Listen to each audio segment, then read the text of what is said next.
Bismillahirrahmanirrahim. Assalamualaikum warahmatullahi wabarakatuh.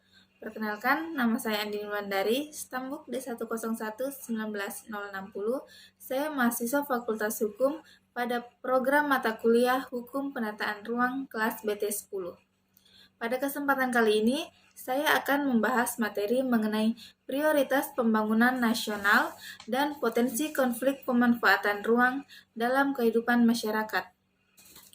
Langsung saja pada pembahasan materi prioritas pembangunan nasional. Pembangunan nasional merupakan serangkaian program atau kegiatan yang diarahkan pada urgensi yang paling penting untuk sasaran tertentu di tingkat nasional.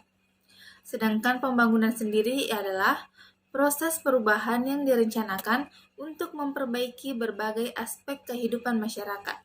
Dengan demikian, proses pembangunan terjadi di semua aspek kehidupan masyarakat, di mana pada aspek ekonomi, sosial, kehidupan masyarakat, ekonomi, sosial, budaya politik yang berlangsung pada level makro dan mikro. Kemudian ada 6 prioritas pembangunan yang dilakukan di daerah. Yang pertama ialah prioritas pada peningkatan ekonomi lokal.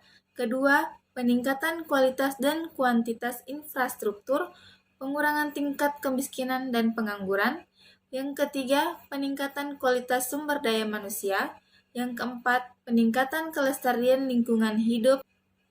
Yang kelima, peningkatan sumber daya alam dan pengurangan risiko bencana. Yang keenam, peningkatan kualitas pelayanan publik. Kemudian skala prioritas pembangunan. Skala prioritas pembangunan adalah proses memilih dari berbagai program dan kegiatan yang diusulkan aktor-aktor yang terlibat dalam perencanaan pembangunan dalam sebuah daftar usulan atau mencapai efektivitas kerja yang tinggi sesuai dengan tujuan perencanaan pembangunan di daerah. Selanjutnya pada materi potensi konflik pemanfaatan ruang. Di dalam potensi konflik pemanfaatan ruang yang terjadi di kehidupan masyarakat, maka disinilah hukum hadir untuk memerankan fungsinya. Di antaranya ialah fungsi direktif, fungsi integratif, fungsi stabilitatif, fungsi korelatif, dan fungsi perfektif. Yang pertama ialah fungsi direktif atau pengarah, di mana fungsi direktif sebagai pengarah dalam membangun untuk membentuk masyarakat yang hendak dicapai sesuai dengan tujuan kehidupan bernegara. Yang kedua, fungsi integratif, di mana fungsi integratif berfungsi sebagai pembina kesatuan bangsa. Yang ketiga, fungsi stabilitatif sebagai pemelihara, termasuk di dalamnya hal-hal pembangunan dan penjaga keselarasan, keserasian, dan keseimbangan dalam kehidupan bernegara dan bermanfaat.